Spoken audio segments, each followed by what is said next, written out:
Bienvenue à tous. Votre émission culturelle artistique s'intéresse aussi, comme vous le savez déjà, à la littérature. Et pour ce numéro, je vous emmène à la découverte d'une bibliothèque personnelle. Le propriétaire est un ami du monde des travailleurs. Syndicaliste de renom, il est un panafricaniste qui s'attelle avec les moyens du bord à faire reculer les frontières de l'ignorance. Lui, c'est Dieudonné Lokossou. Monsieur Lokossou, vous allez bien? Je me retrouve très bien grâce à Dieu. Merci de nous recevoir dans votre bibliothèque. Tout le plaisir est pour moi. Alors, des bibliothèques, ce n'est pas ce qui fait défaut dans votre environnement immédiat. Pourquoi une bibliothèque maison? D'où vous est venue cette idée? Bon, je crois que, comme le dirait l'autre, la culture, c'est ce qui reste lorsqu'on a tout oublié. Exactement. Et la culture, c'est ce qui manque lorsqu'on a tout appris. Alors donc, les études universitaires, les études dans les collèges, ça ne suffit pas. Il faut compléter les lacunes tous les jours par la lecture des livres. Et puis bon, j'ai été inspiré par un certain nombre d'auteurs, aussi bien béninois qu'étrangers. Voilà. Et depuis quand est-ce que vous avez commencé à acheter ces livres-là? J'ai commencé depuis le collège. Et puis, quand j'ai commencé par travailler, j'ai accéléré. Je suis très fréquent dans les librairies. Et lorsque je voyage aussi, comme ceux qui font des déplacements à l'extérieur, c'est l'église ou la mosquée qu'ils cherchent à découvrir. Mais moi, c'est là où se trouve la librairie que je vais. Et c'est pour rafler des livres. Je reviens souvent avec 3 valises.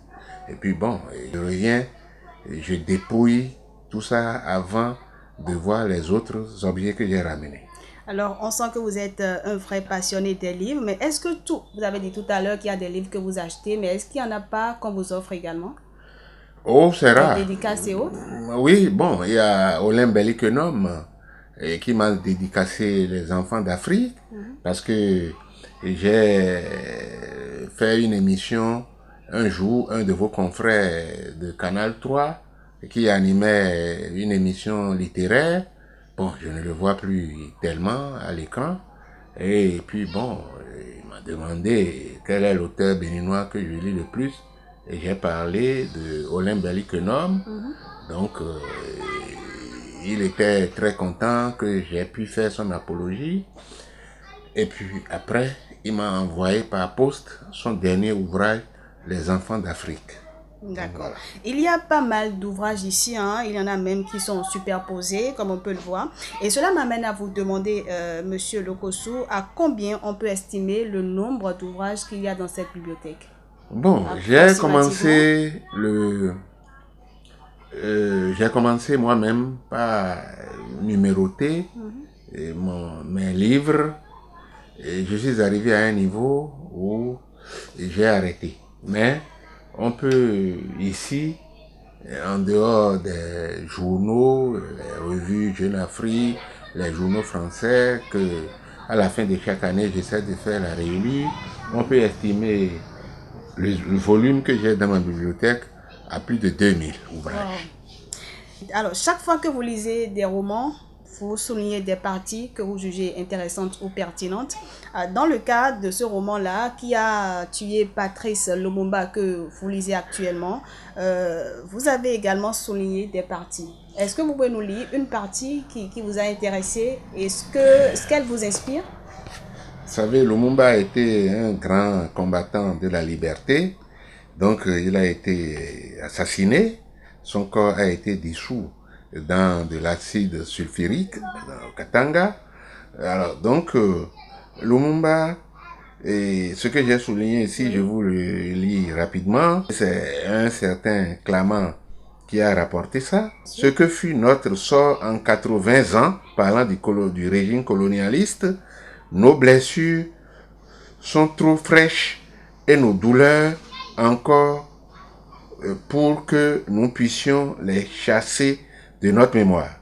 Nous avons connu le travail harassant, exigé en échange de salaires qui ne nous permettaient ni de manger à notre faim, ni de nous vêtir ou nous loger décemment, ni d'élever nos enfants comme des êtres chers.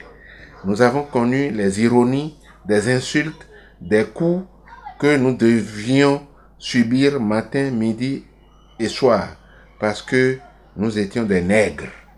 Donc vous voyez, ça sonne fort, hein, ça résonne dans mes tympans, dans mon cœur, et qui a tué Lumumba. C'est ça que je suis en train de lire, et après avoir lu les dernières nouvelles du colonialisme. Et ça, c'est un groupe d'écrivains africains comme européens qui ont écrit ça. Alors, on peut dire que votre bibliothèque, c'est un fonds documentaire constitué pour l'essentiel de noms de grands hommes ayant marqué l'histoire du pays, du monde. du monde. Oui. Voilà. Ceci a-t-il un lien avec votre parcours de syndicaliste chevronné? Ah oui, parce que j'ai des ouvrages aussi des syndicalistes, et non des moindres. Vous savez, le président Lula a été un syndicaliste. Et c'est à ce titre qu'il a dirigé le Brésil pendant 10 ans. Et le président de l'Afrique du Sud, Nelson Mandela, a été syndicaliste. Et le président zimbabwéen a été syndicaliste. Donc, les syndicalistes n'est pas des tonneaux vides.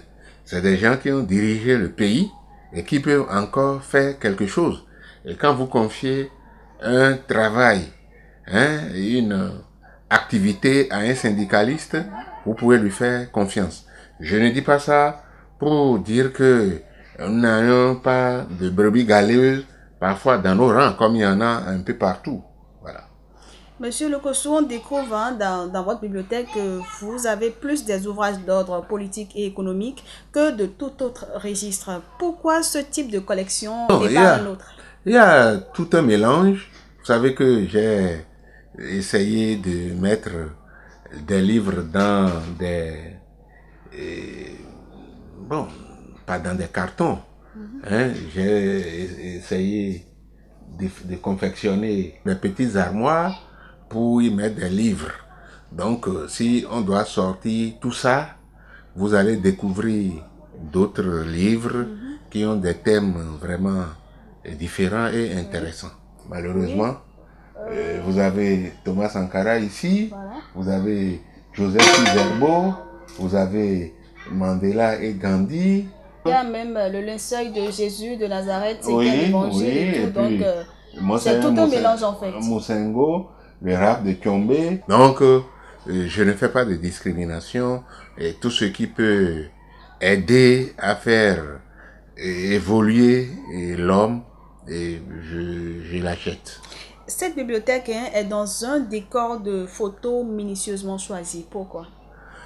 Oui, parce que c'est des gens qui m'ont marqué. Quand vous prenez la photo de Che Guevara, vous savez le rôle qu'il a joué.